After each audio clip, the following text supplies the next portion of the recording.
Coffee and Studio Underground. What's up? What's up? How's it going, you guys? Good. Just chilling. Yeah, we're just grinding, getting close to the event, December Yeah. 1st. I want to talk all about this. I have Yes. lots of questions for you guys. I know you, but I don't know you. Right. So I'm excited to like learn your stories and why you're doing everything you're doing. Right. The coffee thing is brought some coffee. I'm super stoked Yeah. on that. Yeah. So take us back. So Mark, let's start with you. You're in recovery, Yep. obviously. Your shirt straight out of God's word. I Yeah. love that. So, Yep. sorry, go ahead. What were you going to say? No, I've been trying to do this recovery thing since I was 13. 13 years old. Think about that. You see a 13-year-old kid. Yeah. I was a 13-year-old kid with a mohawk, smoking weed and snorting speed. Like, Jeez, dude, when you see that's it, a visual. And so I was in rehab at 14. Oh, wow. And when you see a kid on the street, you look at a little kid like, that was me? Yeah. That's So heavy. my road started a long time ago. Now, if I had stayed sober since then, I'd have like 85 years, but I don't. So Yeah. And I mean, that's a lot of people's story. You know, I was just talking about this on another podcast recently with the stigma and like shame that can surround like relapse. Sure. And a lot of people like don't come back to the rooms and Yep. different things because they're like, fuck, you know, I was sober for Yeah. 10 years or whatever it was. And I relapsed and now I'm embarrassed and all that. But more times than not, unfortunately, that's the way it goes. You know, like relapse is a part of my story too. I mean, it took me over 20 years to Yep. get sober. It took Right. me over 15 years to even really realize that I had a serious problem because I was in such denial. So like our journeys are our journeys. And, Yeah. And yeah. But you know what, though? I've learned from just even getting sober a bunch of times. Yeah. First of all, ego is not your amigo, right? Facts. Because your ego, E's got out, all the acronyms that go along with that is so true. But the thing is, people got to understand, if there's parents that hear this podcast, at 13, the seed was planted, though. Yeah. And I was going to young people's conventions going, what? I mean, it was blown out. There were so many young people. I mean, they were older and I had a bunch of crushes on all the older girls. But I was like, yeah, I'm going to stay sober. There's a bunch of hot girls going to meetings. But that's kind of like the whole reason why we're doing, I mean, not Yeah. to pick up on girls, but if Yeah. we were single, yeah. Yeah, but, yeah. but that's the whole reason why we are creating Studio Underground is Yeah. because when Yeah. we got sober, we were going to sober dances in Long Beach, LA, Yeah. Orange County, Yeah. and there was all kinds of cool stuff to do. And we just feel like there's a Well, total and void now. For And sure I there got to is. make a point because when we were posting up on the Insta, Mm-hmm. I need to plug this guy because he was inspirational for why we're doing Studio Underground. Okay. And his name was Earl. Okay. I won't say his last name because I don't want to, What's up, Earl? What's Yeah, up, Earl, Earl? Earl represent. started a club called Soul Kitchen Mm. in Santa Ana in the mid 90s. I don't even know, Might early have- mid 90s. Yeah. And this was the whole emphasis of why we're actually even doing this, because this was in Santa Ana. And I swear 300 or 400 people a week would go every week. He had go-go dancers, full DJ. It was like any club you've ever been into in any so place in the rad. world. It And was plus, amazing. it started to get to the point where they had to frisk people at the doors because it wasn't just sober people anymore coming. People even that would go to clubs would come to this club Gangbangers. because it was hot and we Yeah. loved it. We looked forward to it. It's not like it wasn't like you go to the club and you're gonna dance. Most people are just chilling, hanging out. I mean, I'm hanging out. Jolt Cola. Jolt Colas. Jolt, Oh my God. yes. Jolt Colas, Red Bulls, lots of Well, water. that was, I think, before Red Bulls. But do you remember though? We would go to like 3 o'clock and nothing changed. We were partying sober. Yeah. And we would literally end up at like Norm's at like 3 o'clock in the Yeah. morning. We'd stay Yeah. up all night, but we were sober. Yeah. And I'm not saying I want people to stay up all night, but I want to bring that vibe back. So- Absolutely. It's so needed. You know, a Yes. lot of people get sober, especially like the younger generation, and they think, oh my God, you know, Yep. this is going to be so boring. Yep. What am I going to do? How am I going to meet people? What does this look like for me? I'm just going to have to go home early. This sucks, you know?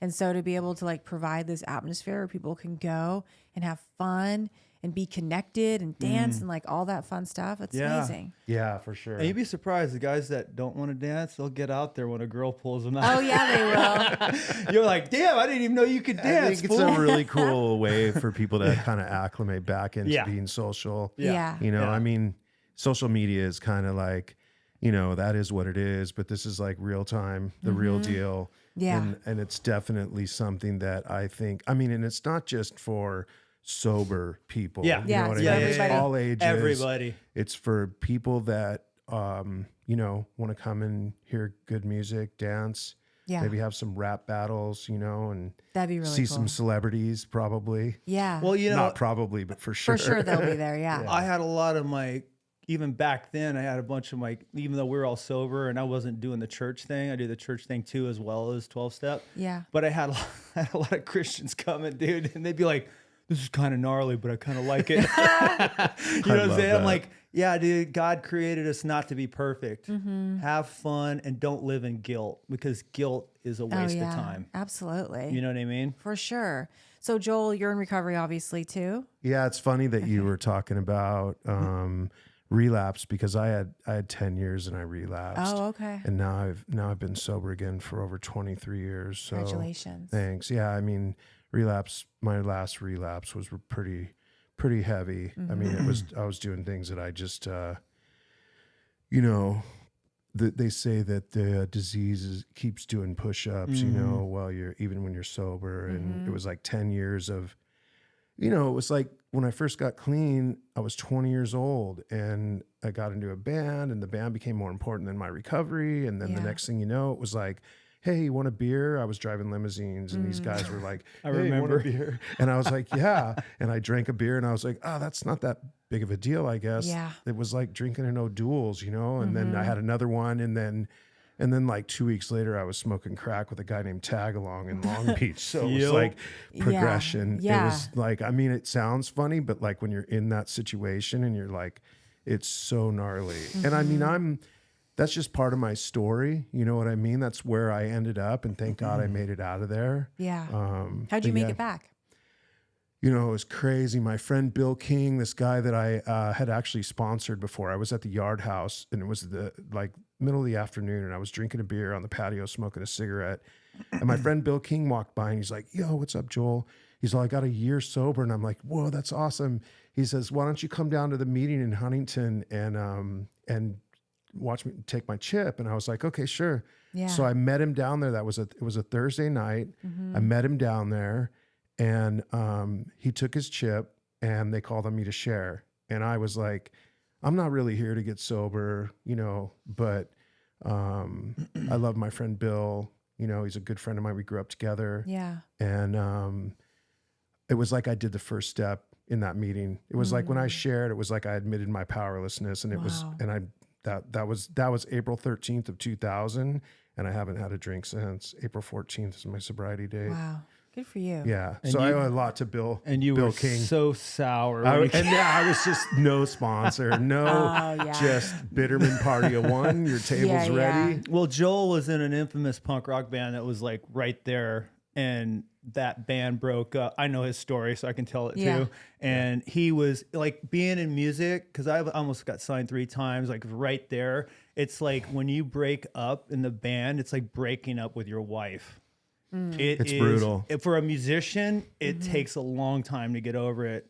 Sometimes you can't even listen to music that reminds you. It's like Yeah. a girl. Yeah. It's like, I mean, the band was HFL, Hard, Fast, and Loud, and we were right in the same time period of The Offspring, Green Day. Korn opened up for you. Yeah, like all Korn these opened bands your show opened up for for us. his band. I mean, we Wow. played 311, played their first show in Orange County with us. Wow. I mean, we Unwritten played with Law. Sublime, Sublime. Unwritten Law, Pennywise a bunch of times, the Vandals. I mean, we played shows with a ton of bands, and Yeah. we were like kind of like up and coming, and then everyone started smoking heroin. Plus Shit, back, so and I that's was what sober. happens? So Yeah. it's because of drugs that the band's- Absolutely. yeah.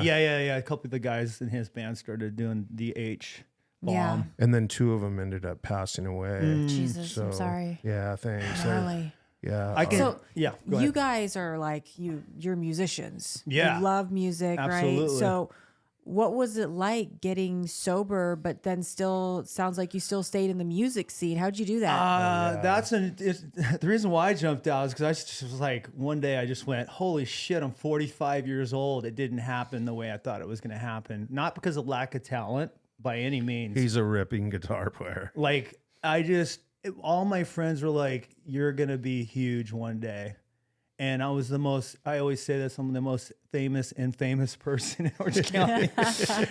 And then all that, I love music. So, I mean, I wake up to jazz in the morning. Like, I love music, hip hop. I grew up, it's in the DNA here. You know what I mean? And I remember my last tour, we were in Dallas, and I was in a metal band that was actually getting some steam, Wolfbane. And it was a really, really, really good band.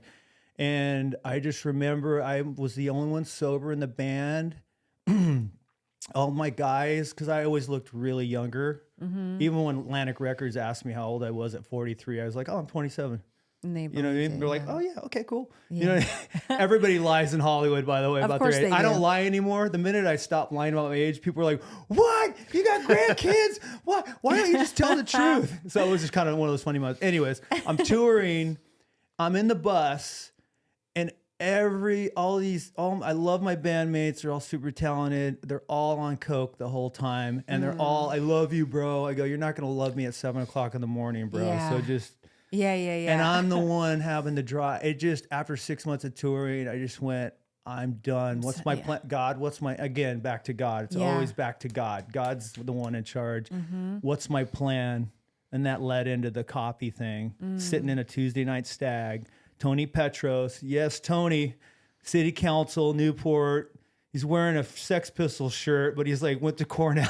It's just like, one of those guys, grew up in the punk scene, but just went full corporate. And he looks at me, because I've been trying to do this coffee thing for a long time. Sorry, this segues into this. No, this is good. And he looks, I'm like, I just gotten out of a relationship with this girl that was a full witch and freaking supermodel and like everything you think a guy wants in life, living on the beach, making $50,000 a month. And I was laying in bed going, "God, get me out of this." Like, oh, wow. I was in hell. Gnarly. 9 years sober. I was ready to drink. Whoa. And was she sober? No. Yeah. She was doing tequila shots at night. So Oof. because she needed to take meds, and she's like, "I'm not gonna take meds. I'm just gonna take tequila shots." Oh, yeah. work. Why not? I understood that, but I just remember just walking out of that relationship and going, "There's got to be more." And I remember my buddy, good friend of mine, Tim, my bass player, sober, good friend of mine, said, you can take my couch." And I remember all I kept was my car. I gave her the business. And I had and all the bank accounts, so I probably had $10 to my name. Wow. I had a nice BMW though.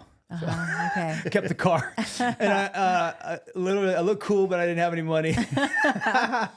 And I remember a week later on Tim's couch, getting a job, making $14 an hour at Balboa Horizons. It used to be a really awesome treatment center. Yeah, I remember. I mean, unbelievable. They were one of the best.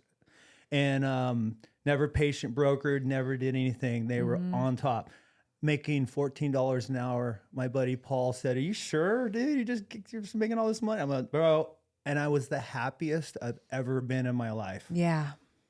I can totally relate to that. I have a similar story where like I came from the film and television industry, born and raised in Canada, came out here and had like all the money in the world, all these nice things, the things I thought were going to like bring me happiness. Right. And I was so miserable. And, fast forward, I got sober and, I went back to school to get my degree in, drug and alcohol studies, all that, and started working as an intern. So first I was working for free and then I started off at $16 an hour. Yep. Going from a thing where I'm not going to get out of bed unless I make, whatever. Yeah. To $16 an hour. I pretty much given away all my possessions, started over, and I couldn't be happier. Yeah. Like it's tough. It is. But like sometimes you got to borrow money and, but pay your getting rent. humble and getting grateful. But you have to the thing is, I got to tell people, because a lot of people relate to this that have been there or want to be there. Yeah. When you get there, Johnny Cash says it, I got to the top of the mountaintop and I realized this isn't what it's all about. Mm-hmm. And when you could be the most successful person in the world, but if you don't have God and family and friends in your life, Steve McQueen said the same thing. You'll be one of the loneliest people with all that money. So true. And so I'm sitting in that Tuesday night stag and literally got my head between my legs. I'm not saying it wasn't easy. I was a little depressed that night. Yeah, I was going through it. And then when you go out of a relationship, even though it might be a bad, negative relationship, there's still withdrawals that you're going through. Yeah. So I was feeling like I just having a moment of doubt, and this is how God works, guys. I was sitting there and I had my head between my legs. Please don't call it, because the call on me. I don't like sharing right now. And Tony looks over at me. He goes, bro, what the hell are you doing with the coffee idea? I told Newport City Council about it, and they're all fired up on your community-based coffee shop thing. And it was like, ding, the light bulb went off. Wow. And it was like, let's go. Yeah. And it was like, and I'm not going to, this is a long story, so I'm Yeah. just going to wrap it up, but business plan. And then God lined up all the right people. Mm-hmm. And you guys came together. Well, we've been living together. You've known each other since forever, like way yeah. back, right? Yeah, but we were like living together when he was putting this all together, and we were going to do it together. Yeah, we were going to do I it had like together. 100 people I was going to do this. Yeah, with. we were living together, and he's like, I got to get this business plan together. I got to get this, and I was like, dude, I got like a new girlfriend, and I don't even know what to do. Like, he's all, no, but stay in the relationship, and then because he was like encouraging me, and now that's my wife. Now we have 2 kids, and it's like 15 years later. Yeah. Mr. One Night Stand for like 30 years. I say that and with all the love in the world. Yeah. I just was petrified, man. Yeah, I just, it's always anytime fear. I felt emotion as I was out, it was just brutal. Yeah. But so we were living together. He's like, we got to do this. And then I ended up going on tour, I think, with X, this band X from LA. And then I ended up moving. But we tried, before I did the coffee thing, we were always wanting to do the Earl's Club. Well, we did it a few times. We did it Okay. at this place on right next to Avalon Bar. We tried, but then we tried to do it at the Boathouse Collective with Clay. Right, and we couldn't pull it off. We couldn't pull it because I love Clay. He's a dear friend of mine, but he wanted too much money to rent out for the night. We're like, dude, we're just trying to get this off the ground. Right. Yeah. I mean, everybody, he has to, make his quota and do it. So Yeah. no diss Yeah, to him. no diss to him. He's a good friend. But so we wrote that off, and that was like 10 years ago, at least or more. At least. I think So it was more like 15. What I'm going to almost. tell you right now is, guys, God's timing is really slow, but it's Isn't it? perfect. Absolutely. So That's been my whole life with Yeah. God's timing. yeah. And being able to like sit and have the awareness to really look at that. Because we can get in that space of like comparing to others or like, well, look what they're, and this whole thing. And it's like, yeah, but maybe it's their time and it's not my time yet. Right. And when it's meant to be, it will Especially if be. you pick this up and you start looking at all your friends going to Cabo, Hawaii. Well, that's a lie too. This thing, you're like, okay, let me see the picture a week later after they break up. Right. Somebody Social gets media, it's like a false sense of reality of what's like Yeah. really going on. Like we put out there what we want people to see, but yeah. a lot of times it's not even No. close. But to, you can't, social media is a beautiful tool too if it's used correctly. right. And It can that's be what a I started positive doing. thing. Like, okay, do recovery stuff on here, Yeah. all recovery. Yeah. So that Yeah. works. Yeah. So are you, Joel, are you in a band currently or? No, we actually, when HFL had gotten back together, it was like 17 years later, Mark joined the band and we recorded an EP and then played a couple shows and then that was it. And then I got into another band called Stand and we also recorded like a 5-song EP and played some shows, which was super fun. And then it just got to a point where my kids are 6 and 8 and it was just like, I can't do this. All my friends that are in bands are my age, but they've have this crazy 30+ year career, and like Pennywise and NoFX and, the Offspring and all those bands. And I was like, I'm not going to do this anymore. I mean, really what happened was once Stan disbanded, and my son turned 2 and started going to daycare, like daycare/preschool. My sponsor was like, dude, you got to get a hobby, bro. Like you had, because I had been a stay-at-home dad that entire time since my daughter was born in 2015. So I went and bought a camera and I started taking photos and that's what I've been doing. I basically channeled all my energy into shooting photography, shooting photos, just street photography, just published a book. Nice. been in a bunch of shows, photo shows, have one coming up in Phoenix. Yeah, legit. With a bunch of like heavy hitters. And it's just, So I feel rad. so humbled and like Yeah. grateful to be a part of like this LA photography community, because there's just some beautiful people that are doing amazing things. And so that's what I did. That's, Yeah. you know, so I'm not, my band is my camera, and it's Yeah. a one-man show. I don't have to depend on 4 other people to show up to practice and who's not going to be there. And it just got to a point where I was just not that into it anymore, Yeah. you know? And plus I'm older. Yeah. And I think it's so good for people to hear that because, you know, we get into recovery and like we need to find things that bring us joy, that keep us interested, you know, like hobbies that, you know, drive us and we find Absolutely. our For sure. passion. So Absolutely. it's good for people to hear that because a lot of times people get sober too and they're like, I don't know what I like. Yeah. I don't know what I'm going to do. Like, how did you figure out that you even liked photography? Well, I had shot photos prior. My dad had a Canon A1 and he gave it to me, and I was on tour in 1999 with Straight Faced on the Warped Tour, this punk band that I grew up with. And I was taking some photos just for fun.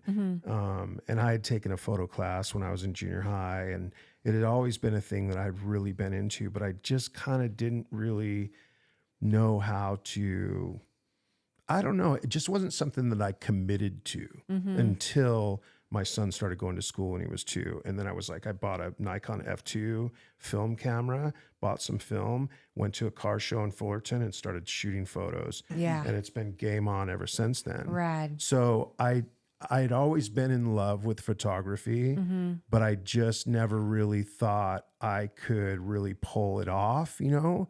Because especially now, everything's so saturated with iPhone photos. Yeah. And then there's a great film community. People that are shooting film. I've gone on film walks and done all this really cool, amazing stuff.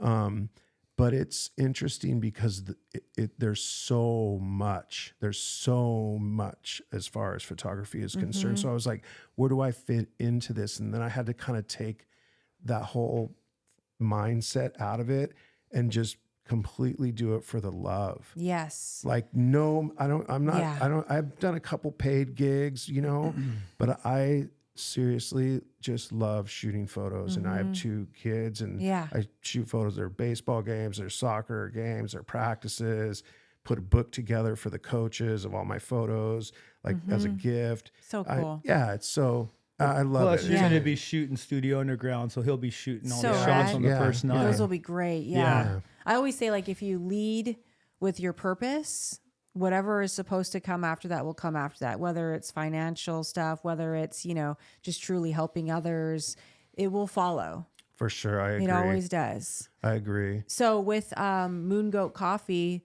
that came to life, Yeah. right? Yeah. Yeah. I want to like, let me say something. Mark's always been this like incredible worker, like Okay. this really just always getting up, going to work. I was just like, dude, I don't even know how you do that. Like I've been on tour for a long time. Yeah. And just, we sleep in until 11 or 12. Yeah. and Just, Where does that come from? What do you think? just having to come in, probably poor, growing up poor. It's like, get your ass to work or you ain't gonna have anything. You know what I Yeah. mean? But Like I had to work for everything. And there's no slight on my parents. I have awesome parents. They're just blue collar. They've worked, they've provided, but you know, I kind of grew up in the hood. I grew up in the damn hood. So it was either early on, I got in a lot of trouble. I was locked up from 13 to 18 years old on my way to CYA. I was a troublemaker. And so at 18 years old, I made the thought, and I was even getting drunk and high at the time, like, go to work even if you're hungover. You just go to work or you're going to end up in prison the rest of your life. so his work ethic is just incredible. And I always admired that about Mark, and he was just consistent. And he basically took that energy, because he's a great songwriter, a great guitar player. He took that energy and put it into Moon Goat. Yeah. And Moon Goat is, I mean, I'm a coffee snob. Like, literally, if their coffee's not good, I'm not even going there. Yeah. And their coffee is ranked at what, number 1 or number 2? Yeah, I mean, their coffee is insane. I like to say this. There's a lot of good specialty coffee out there. We're as good as anybody on the planet. Wow. Explain that to me, because I like good coffee, but I don't know like what goes on behind the scenes to make it so you rank like that. And I want to give props to my business partners, David Yardley and David Longridge, because without them, this isn't a reality at all. David Yardley, David Longridge was the money guy that worked at Balboa. See, working at Balboa, there's a story to that led to the coffee. Yeah. But I want to give them props because Longridge was the investor in the beginning and Yardley was the coffee master. I mean, I never even worked in a coffee shop. That's visionaries. That's how we are. We're out of the box, and it kind of freaks out everybody. I know it does, and I say this with all the love in the world. But David started sourcing and roasting coffee early on. And so it's about sourcing the best coffee you can find, finding the best farms that process it the best, and then roasting it to your perfection. And so I have really awesome business partners that have helped me make this thing happen. You know what I mean? Without them, this is not a reality. I mean, I might have been able to open a coffee shop, late night coffee shop, and then had a bunch of other coffee, like they call it a multi-roaster, and had other coffee companies using that. And that would have been fine. But I didn't know it was going to turn into 3 coffee shops later, doing Lowe's Hollywood and at the Kodak Theater where people get their Academy Awards, and so rad. On and on and on and on. So the behind the scenes aspect, though, he's like going to farms in South America. Yeah. He's going to Kyoto, just Japan. went to Ethiopia. Wow. So, and I didn't know I'm more the matcha end of it now, even though I'm the coffee. I know coffee. I can tell you what's good or not, but I leave that to David. But the matcha thing just kind of fell into my lap because we had bad matcha, and I'm thinking to myself, I like matcha. So I started going on tea tastings, and then I started going, whoa, there's a lot of differences in the matcha. And I got lucky because my matcha company has a satellite store in Huntington Beach, which is really close to here. Yeah. And so last year I got to go to Kyoto and Nishio and go to the farms and like really go in deep with Japanese culture. And that's why we bring back some of the best matcha. And that's why we have some of the best coffees, because my business partner was just at Coffee Fest in Florida. Like he's in it, like he's super gnarly when it comes to coffee. Wow, that's impressive. Yeah. And just shows you like you can be the visionary, but you need a team. Yes. Right? 100%. Like you need that team, and you need people that like something you can't do, they can do. Because there's some people that are like, oh, I got it, And it's like, no, you have to, just like recovery.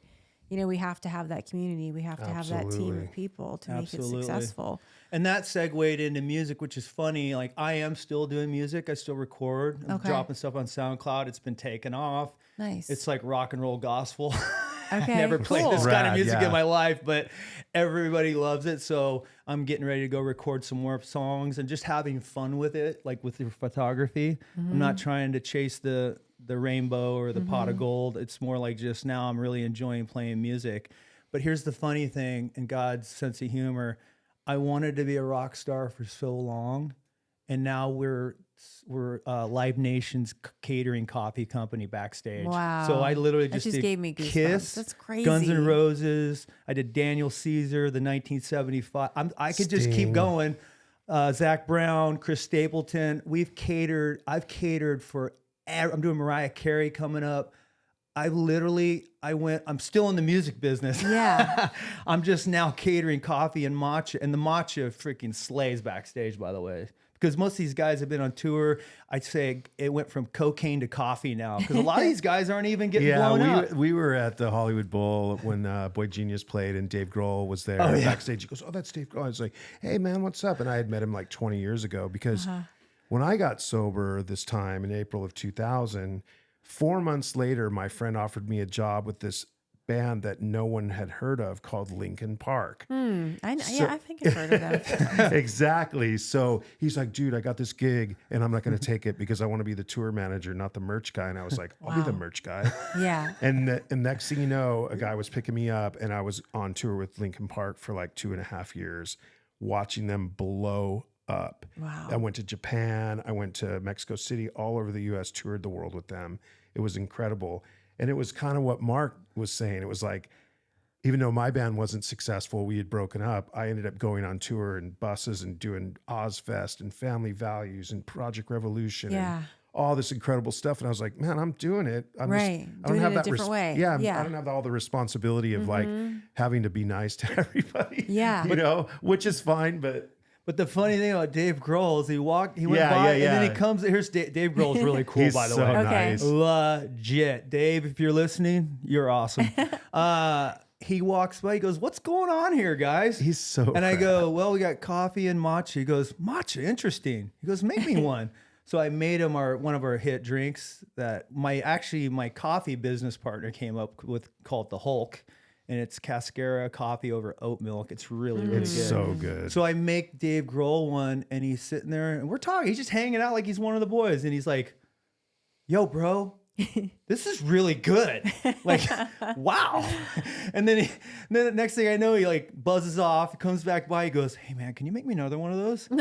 You know what I mean? It was Yeah. I was like, "Oh, I got him. Yeah, I yeah. got But this." then he came back dressed because it was Halloween. Yeah. Dressed as like a priest with like face paint. like He looked full face paint.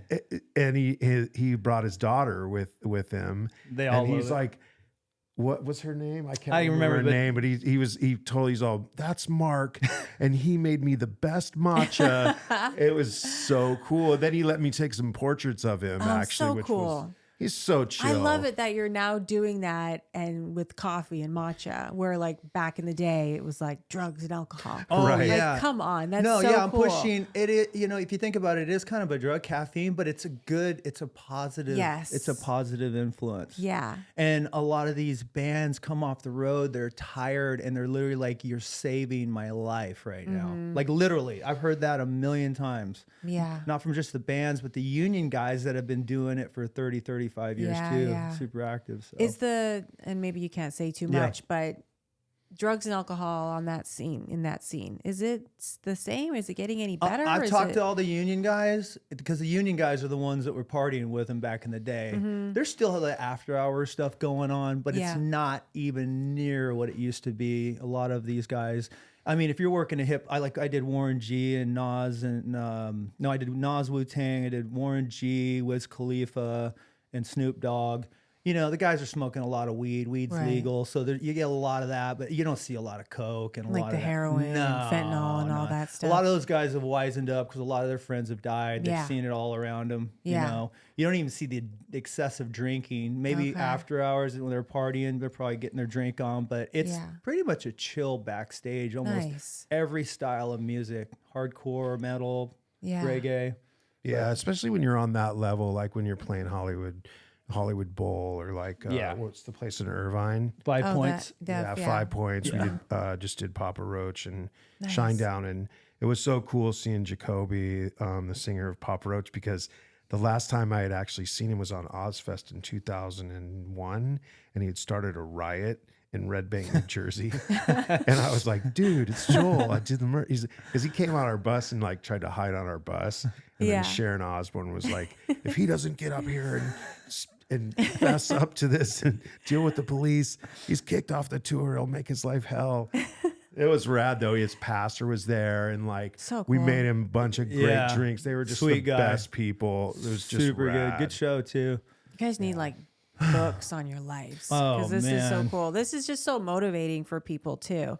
And like, Yeah. where did the like why not me mentality come from for you? Because it seems Well- like you're just like so tenacious. You'll just go after whatever. Yeah, it doesn't matter what age, this age, you got to take the age thing and throw that out Yeah, the you window. do. Because age is nothing but a measuring stick. You might have one day on this planet, or you might have another 80 years. You know what I mean? There are no Yeah. guarantees. So if you're not living your day to the fullest, you're wasting your life. Absolutely. And if you want to be a rock star, or if you want to own a bunch of coffee shops, or if you want to be a mortgage broker, or whatever your passion is, a pro surfer, skater, then go for it. And don't let any naysayers and any shit talkers tell you otherwise. Because trust me, I had them. Oh, Yeah. especially coming Oh. from the age bracket that we came from. Like, I mean, just putting ourselves on blast. I mean, it is what Yeah. it is. But growing up in the 70s, it's like you're creative, and you're next thing you know, you're in a special class, and people are like, "What's wrong with this kid?" Nowadays, it's just like everybody's like, talk about your emotions, like get, like basically everything that recovery is about, but also with mental health. Like Yeah. if you're struggling, reach out. Like all these musicians are all about that now. And me being close to Chester, in him passing away was, I mean, he had tons of friends. I mean, he was with his band for a super long time. We were really close, but seeing what happened with him and several of our friends, it's just so amazing that there are drugs that can help you with your mental health. Yeah. And for so long, me being in the rooms, having people that weren't even doctors telling me, you can't take that. And it's like, bro, are you a doctor? I'm over here 17 years sober, ready to kill myself. Yeah. And my wife's like, babe, what is wrong with you? And like, the next thing you know, it's like, I went and got on medication for depression and anxiety, and it's helped so much. Yeah. And it's like, I went to my doctor and I got prescribed the medication, and it's not a drug. Right. It's what is that? SSRI. Yeah. SSRI. And it's been incredible. And to have that available. Yeah. It just wasn't something like when I was growing up where my parents were just like brutal. They were, I mean, God bless them. They did the best they could, but it was not something that you really talked about, like pain, your feelings. It's like, my dad never said he loved me until like later on in life. There was no hugging. And with my kids, it's the opposite. We're like always, I love you, hug you, like, mad love. Break that cycle. Yeah. And I just love that you shared that, because unfortunately, the old timers and back then it was like that in the rooms. Like, you don't need that. Don't worry about it. Yeah, just work the steps. Yeah, exactly. They're And gonna like, be fun. if you really do have a chemical imbalance, like, it's not a weakness. This isn't something you can just be like, oh, I'll be better. Exactly. Like, take the time, talk to your loved ones, go to the doctor, figure out what's best for you. Like, the care is out there now. We need to completely break that stigma when it comes to mental health. Absolutely. I agree, because there's too much suffering. Yeah. There's too much suffering without it. I mean, I spent my whole life struggling with, depression, and I mean, it was brutal. It was so brutal. And then finally, after, how old was I? Like 50? When I was like, maybe I should go have some, it's like, it's never too late. It's never too late. Never. Yeah. So with the nightclub, so you guys like used to go to the other place, you had the ideas, right? But how did it like come to be now where you actually have your grand opening coming up December 1st? December 1st, 2 weeks away. It was weird. It just came to me like, it was like an epiphany, a moment of clarity. We took over a building next door to the coffee shop that's about the same size just to rent it out for events and do like work during the day, whatever. We took it over because we wanted the whole parking lot. We always have issues with parking. So even though we got a big parking lot, and then one day I was in there working, and we just done a 30-year wedding anniversary with a DJ, and it was awesome. And the lights were going, and I went, oh my gosh, what am I thinking? Because I started the coffee shop to do music and do like after hours stuff in the beginning. Then the coronavirus hit, and that just wiped that out. Yeah. And things never really got quite back to the same after that. But so I was just sitting there, and I was like, dude, this is the perfect spot to do this. And I immediately called Joel. I go, you ready? You ready to do this? And what did you say? I was like, absolutely, 100%. I was like, this is amazing, because right now I'm kind of like in transition with work. And he's like, dude, just come and cater some shows with me. And so we've been catering shows. I've been going with him, and he's like, I got this spot. Come and check it out. Yeah. And it was just like, okay, dude, it's on. Let's just set a date. Get it going. Yeah. And I mean, Mark's got great energy. He's just like all about making it happen. And I'm just like calling people, because I'm starting to work for Moongo too, in the other capacities where we're doing some collaborations with different bands and restaurants and stuff. So it's just one of those things where it's like, I feel like it's sort of like meant to be. Yeah. Like we just are showing up and making it and doing the footwork, just like anything else, and leaving the results to God. Yeah. I mean, and just, it's like I was listening to Rick Rubin talk. He's a G. Oh my God. It's so great. And there was this little clip on Instagram this morning that I heard him say, it's all an offering to God. It's just an offering to God. And you don't have any control over the results. People are either going to like the music or they're not going to like the music. that's not your business. Yeah. And so we are just creating a space for people to come and hang out, socialize, drink, coffee drinks and drinks that are non-alcoholic. Yeah. And have a good time, listen to some great music and be in an environment where they feel safe and loved and good vibes. Here's the thing. All about good vibes. And here's the thing. I'm going to segue off that. I was doing music, playing Vegas quite a bit. And I remember when I first got sober, because I got like 16, 17 years, something like that. Who's counting? And I remember I would go with some pretty heavy people in the industry, clothing industry sometimes, and they were just getting sober. And we'd be in Vegas, and we'd be at the Hard Rock. We'd be at like some crazy club. Lil Wayne or somebody would be rapping, making it rain, and they'd be with me like white knuckling it going, bro, what do I do? And you're like, and I don't want to say names. These are some gnarly people. And I'm like, go to the bar, get a Red Bull on the rocks. No vodka though. And have them put a little tonic in it. Just that's all you need. And because people are wanting to give you drinks. Yeah. You call it the disease, the devil, the whatever you want to call it. It's all the D word when it comes down to it, right? And he literally got that drink. Well, this is one of my good friends. And he goes, and it was like 2:00 in the morning. We're at the buffet. He goes, bro, I just went through the night with ease. I had a couple Red Bulls. Nobody hit me up. This is the kind of same idea with the club thing. Yeah. It might take a minute to wake people up because people are so used to, especially young people, going to meetings, going home, turning on Netflix. Like, I want to get you out of that bubble. Yes. I want to get you into something like doing some late night stuff on a Friday or Saturday night, something that you can be excited about. Because I know when we were in our 20s going to Soul Kitchen, I look forward to that. Like, that was such a huge networking experience for me. Yeah. It wasn't even just about the club or the DJ. At that time, it was NWA was big. It was so good. When colors would come on, it would just be like... Yeah. But I mean, the rad. DJ rocked. Don't get me wrong. And we got a pretty good DJ for this.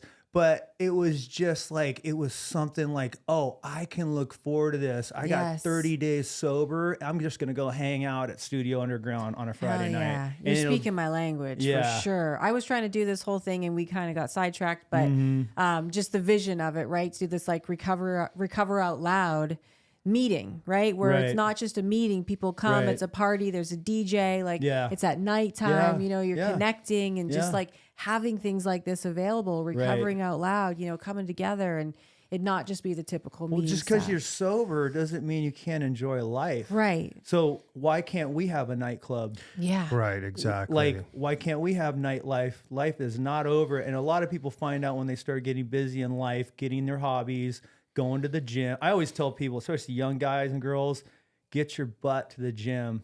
Get those natural endorphins going. Yeah, get moving. Get that blood, because as human beings, we are not supposed to be sitting on our butt all day. True. God wired us that way. So there's a lot of things to do to keep you busy. And I swear, if you start looking, you'll find your passion. It's 100%. It's there. It's great though. It's just, I mean, not to be like, oh, we're doing this thing and we're so cool. It's not even, it's so about you guys are definitely cool though. Yeah. It's so about the community. Yeah. I mean, that's the thing that we want to put the emphasis on. It's about the community and it's about a sober, safe environment for people to come to where they don't have to worry about anything. The music's going to be rad. There's like photo op spot in the front, like just cool people serving sober drinks, coffee, matcha. Nice. I mean, it's just, it's needed. It's way overdue. Oh yeah. Yeah. I remember when we went to the club back in the 90s, I was like, first thing it was like a coffee. It was kind of like going to the bar, like get a coffee. It was shitty batch brew too. It was you didn't so even care. bad. You're like, boom. All right. I drink my coffee. All right. Red Bull, water. All right, let's go. And I was 21 years old. It was like, let's go. Like it was rad. It was rad. We had a lot of fun back then. Yeah. So this place, Studio Underground, what are the hours? So it's going to start at 9 and go Okay. till about 1:30. It's like 4 hours. So it's a Okay. late night. It's Right. we're just like we'd be doing with any kind of music or a club. It's normal hours for a club. Okay. And we'll list the address and all that good stuff. Is there any sort of dress code No, or? nope. We just want, for now, I mean, we just want people to come and feel like they chill. can just show up and be themselves and, Yep. you know, just come hang out, see what it's like to enjoy music and do it sober. And by no means do you need to come and dance. Like, it's not even Yeah, about just come that. and hang out. We're going to have plenty of area for you just to chill and network. And if the thing takes off, I might even eventually keep Moon Goat, the coffee shop, open late. That'd But be right so now, dope. I can't do that right now. But that would be the dream. Yeah. Because then you got 2 arenas. Yeah. You can lounge and chill, and then you can go dance and chill Nice. over there. But we have a huge parking lot, so there'll be plenty of room. So don't be intimidated by coming. It's going to be a happening thing. Okay. Yeah, do you know, just, I mean, that's the thing too. It's like, what were you doing before? I mean, a lot of the times I feel like kids these days or younger people these days, it's just like stay at home, drugs get delivered. Like no one really, you know what I mean? It was Totally. different. Like it's different. I mean, you take 25, almost 25 years. I mean, I would barely remember getting this guy just bring stuff by. I mean, weed wasn't legal. Yeah. I mean, you can just sit at home and just be taken care of, you know, Yeah. but so it's a little bit different, you know, but it's just like going to see a band play or going out to a club or whatever, you know? Yeah. So And that's another reason why this is important. I'm not saying, like, a lot of these kids, and I know because I've seen a lot of them in the years, like they're like, there's nowhere to go. I got to go to the Wayfarer. I just, I want to go see this band. So they're around alcohol. And wherever there's alcohol, there's cocaine and there's everything else. Your radar, I have radar for it. Yeah. Even this, I can tell even 16, 17 years later, I'm like, I know who's got drugs on them. Mm-hmm. So this is like more of special, just a safe environment. If somebody's really like itching on a Friday night, I just want to do something, and they'll always end up at a bar. Yeah. This is the alternative to that. Nice. So with this vision, after this first night and people are leaving, what are you hoping that they're saying to their friends as they're walking out the door? Like, that was dope. That was awesome. Yeah. Like, finally somebody's figured something out. This is something I can get behind. This is awesome. I can't believe that somebody's actually doing this. Yeah. Because that was how I felt about Soul Kitchen. Even though I was like trying to be the cool guy and I wasn't going to dance, but I was like, you just do. yeah, like, I mean, also, we saw so-and-so or whatever, you know what I mean? Not like that. But I mean, let's be real. It's like people like to see people that are someone. For Not sure. that everybody is someone. I know. I get what you're saying. Yeah. I mean, it's like, oh, and he was so nice or she was so nice. You know what I mean? I met so-and-so and connected with this person. It's like, it's really about the networking aspect as well, where it's like, you never know. I mean, you could meet somebody and they're doing, like a photo show or an art show, and you're new in recovery and you're an artist and you want to get back into the scene or get into the scene. That's what the community is. Yeah. And let's talk about the elephant in the room. Hey, there will be a lot of attractive girls and guys there. If For you're sure. single, this is a great place to meet somebody. Yeah. You're not meeting them in a bar, half drunk, half lined up, going, yeah, let's get together, let's get married. You know No, what I that's mean? perfect because people talk about that all the time too. I mean, they have these like sober dating apps. Okay, that's fine. But like, come on. Being able to go and do it this way in a sober environment. Yeah. That's what people are like itching for. 100%. And I want to make that really clear. I hope we create a few marriages out of this. You know what I mean? Get some babies out of it. Yeah, get some babies out of it. Or even Well, just, he's good at that. just some good relationships, because you can have solid relationships in sobriety. That's another thing I'm not saying it's easy.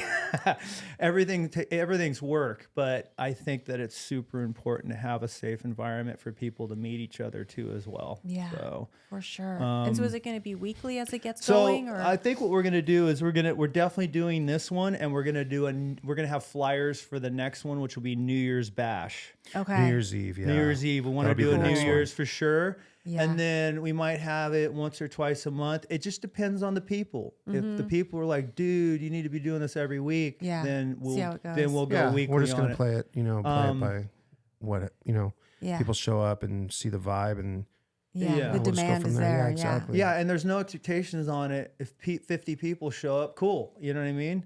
300 people show up, that's even better. But Yeah. I'm just telling you, I already did the mock setup with the DJ and the lights. It's freaking It's rad. It's really going to be fun. bumping. I need to come by and see it for sure. Yeah. And me and Emily need to come over and get some of this coffee too in person. absolutely. Yes. So Yeah, if you haven't been to Moon Goat Coffee, we're on Placentia on the west side. 1975, and we have a pretty big coffee shop. A lot of people hang out there. They'll bring their laptops, so it's a good place to chill too if you just want to work on stuff and not, it's cool to work on stuff around people. People get energized by that. I mean, that's what I worked at a coffee shop back in the day in Huntington Beach, and like that one was kind of gnarly, but Java Jungle. I always loved going to coffee shops and writing in my journal, because when my band broke up, it was like, oh my God, what am I going to do? I'm going to write a book, which I eventually did and published it, but I just sat in coffee shops and wrote in my journal. Yeah, and coffee it was shops like, are great.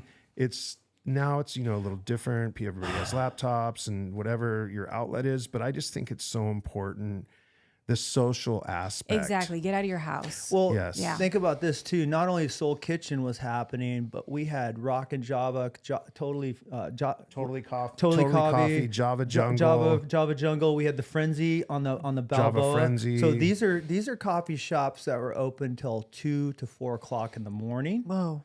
And you would roll up to Rock and Java on a Saturday night, and there'd be 150 people sober. See, people hanging. want this. No, I know, and They I know want times. this. I know it's a different generation, but I don't think, because I see these kids going to concerts.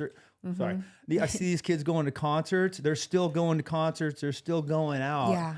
I just hope that the impact can be like, oh, this is as legit as any club that I've been to. For sure. And it will pick up steam, as you know. It might take one or two. Yeah, but of course, for sure. yeah, like I can see it. Like everything you guys are talking about, just the energy that you bring and your backgrounds Yep. and just being so passionate about this. Yep. It will be successful. It's Yeah. vibe. It's a vibe. I mean, we want to, like, I think like, okay, if I was newly sober, maybe I'm even in treatment, or I've got, a couple years and I'm single, or I have a girlfriend or whatever. It's like, man, let's go check that out. You know what I mean? For like sure. we are trying to create something that we would want to go to. Yes. And we did that. We used to go to sober dances. Yeah. You understand? Soul Kitchen, it was like, it was a game changer. Yeah. That's why we purposely didn't call it an AA dance. 'Cause Yeah. I would literally Yeah. go and do this. Yeah. No, smart. I mean, yeah. it's not. We want a sense of anonymity, but Because I want people, it's not just the sober community. Believe it or not, we're a small percentage of the people on the planet that have an issue. Most of the planet don't drink and don't do drugs like we do. They might get tipsy on New Year's Eve. Right. So they're all. I realized this with Soul Kitchen. A lot of people, normal people, were actually going to this club because they didn't want to be around all the alcohol and all the weirdness. Yeah. Well, I mean, and Emily, can I just out you a little bit? So Emily's 22, right? And she doesn't really like to drink. Yeah. Or anything like that. And so she would love this, right? Because she wants to meet somebody that isn't drinking all the time or doing that. Right. And like, where do you meet these people on these course. apps? Or, Yeah. nothing against these apps, but 100%. this is authentic and real. Yeah. Even me, I have over 7 years sober Yeah. and I'm stoked to come. Yeah. that's rad. Yeah. Because it's like, I don't go to bars, I don't go to the clubs, I don't do any of that. I mean, I'm a little older, but this, Yeah. it's like, okay, I can go be around sober people. They're not like Totally. falling on each other. It's not like this Yeah. whole mess, Well, you get that connection. And you're making a sure. great point too. It's like it's not about me and Joel or Moon Goat or Studio Underground. It's about it taking on its own identity. Yeah. The people that come to this club, it's their club, not our club. Community. That's All how about the that's how I community. looked at it with a coffee shop, why it became such a huge community coffee shop, because I removed kind of my name from it in a weird way. It's like, this is your coffee shop. Smart. We even let the customers name a lot of our drinks. I love that. Brilliant. So Yeah. Studio Underground is not for us. Yes, there's a cover charge. Yes, we're going to serve drinks, but that's to cover the rent. Yeah. And to do the West Coast Mile, which I want to get this on the deal. Okay. Any rappers out there, we're going to have a freestyle competition and there will be prizes yeah. because I know just from doing open mics every Friday night at Moongoat, there are some talented people out there and this is going to give them a chance to actually put that on platform. Nice. I know a girl, her name's Kitty. She's going to be coming on the podcast, but she's a sober rapper and she's trying to get out there. I So Tell her. she will be there for sure. Because I got my DJ. So we're going to, and another thing I want to tell everybody out there that's listening to this, we got a DJ. I was looking around. I got 100 DJs hit me up now, but I got a good DJ. He's really cool. He's going to be playing old school and new school and top 40 because we figured I'm not going to do EDM. It doesn't work for sober people. I mean, it's cool. There are some times where that works. Right. But for a club, people want to hear the old, the new. They want to hear it all. So we're going to have a mix of music that night, but we're also going to, it's almost like karaoke. We're gonna have he's gonna have a set list like a sign up list. So if you want to hear a specific song, you can write it down on the set because you know what I mean. I want to hear this song. You know, you get like a 10 girls that want to dance to something. Puts that on. He can cue that up in 2 seconds. Nice. And then he's gonna have break beats. I'm really hoping 3 or 4 rappers show up because you'll have 2 minutes to rap, and then whoever wins, we'll do it by crowd. We're calling it the West Coast Mile, like the 8th mile. Yeah.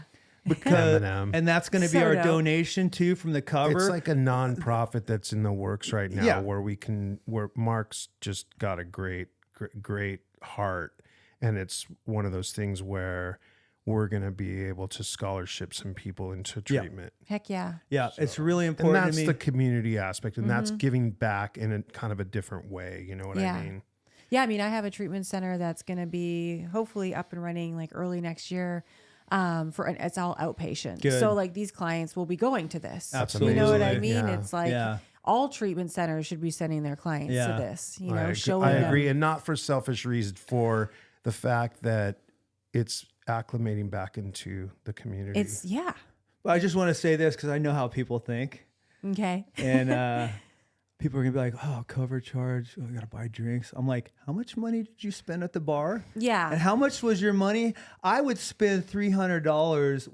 Just that's nothing in one night at the bar, right? Yeah. So this is gonna be a super cheap night for you, and you're gonna have a lot of fun. And an opportunity to maybe meet somebody, make a new friend, you know, Absolutely. connect with somebody in the with networking. whatever, yeah. It's more than just like going and dancing. Of course. For No, sure. and it's gonna be you're gonna develop the personality of Studio Underground. Yeah. They're gonna the people that show up, you're the ones that are gonna make it because eventually if it keeps going, then we'll have street teams, we'll have people wanting to be a part of it. Yeah. Hey, what can I do to be part of this thing? I want to Yeah. get into it. And we're hoping those people come forward. Yeah. So Yeah, and get in also- early. yeah, be there from the exactly, start. Yeah. for sure. And also, Mark does a lot of other events at the spot where they have a bunch of things going on, which is super cool. And it's an opportunity for people in recovery or just in general to get involved. You know, Yeah. I mean, even art show, like I just talked to this lady the other day. She came by. She's a full baller, really cool lady in sobriety. She's like, and she's into her art. She knows a lot of good artwork. And they came by the minute they walked in the spot. They're like, "Oh, this is perfect. Oh yeah, we're gonna do an art show here." So it's like, you know what I Nice. mean? Just Yeah. opening the spot up to do a lot of other Yeah. stuff too as well. Just Rad. because I love art. I used to go to a lot of art shows, underground LA, a lot of the yeah. When we were we were getting clean, we were like going to see body modification stuff. Okay. Crazy, weird, and like just burned out warehouses in Yeah. downtown LA. I had been to a couple of those. Yeah. This stuff is Heavy. gnarly. There Yeah. might be a band playing, a jazz band playing, and like a lot of cool. Like it was just that was like a weekend Or going like to a cool art Banksy. show. I went to Banksy's Yep. first art show in LA. Oh, very there cool. was a pink elephant in the room. It was insane. So cool.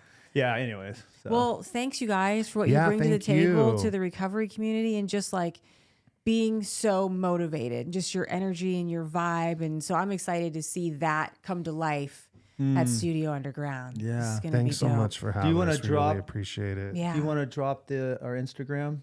So Yeah, our people can follow? Instagram is Studio Underground 1975. Okay. If anybody wants to So follow us along. do they need to reserve anything or just show up at the door? No, just show up at the door. Okay. Unless 500 people show up.